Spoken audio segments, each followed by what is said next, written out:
सर्दियों की धुंध में एक पुरानी सरकारी बस खड़ी थी। ड्राइवर रमेश, पतली स्वेटर, फटी टोपी, हाथ में थरथराती चाय।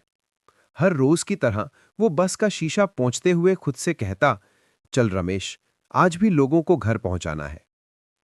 रमेश का घर सुनसान था। 2 साल पहले उसकी पत्नी गुजर गई थी और एकमात्र बेटा अजय शहर छोड़कर किसी फैक्ट्री में नौकरी ढूंढने चला गया था। रमेश की सुबहें अब खालीपन से भरी रहती थीं। बस में रोज वही मुसाफिर, स्कूल जाने वाले बच्चे, नौकरी करने वाले लोग, बुजुर्ग जो अस्पताल जाते। रमेश सबको मुस्कुराकर नमस्ते कहता, मगर उसकी आंखों में रोज वही दर्द छुपा रहता। कई लोग सिर्फ किराया देकर आगे बढ़ जाते। कभी किसी ने नहीं पूछा, भाई रमेश, तुम ठीक हो? एक दिन बस में एक बुजुर्ग अम्मा चढ़ी। उनके हाथ में कागज था।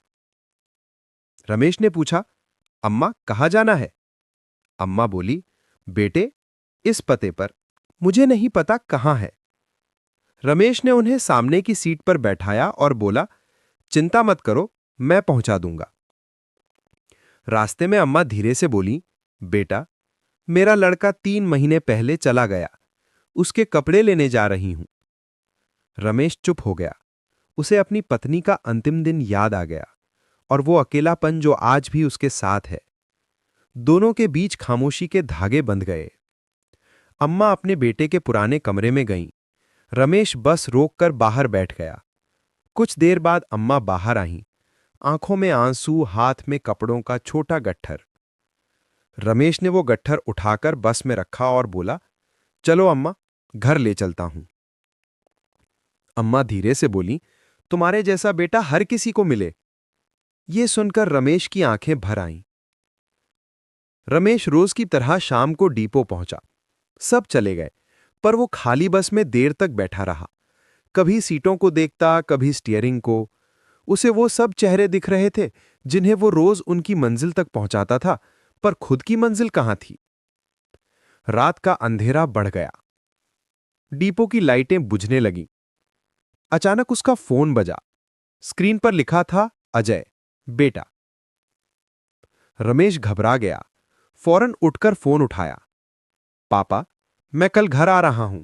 नौकरी लग गई है। आप अकेले बहुत थक गए होंगे ना? रमेश रो पड़ा। बस की खाली सीट पर बैठकर उसने फोन को सीने से लगाया। उस रात रमेश घर लौट रहा था।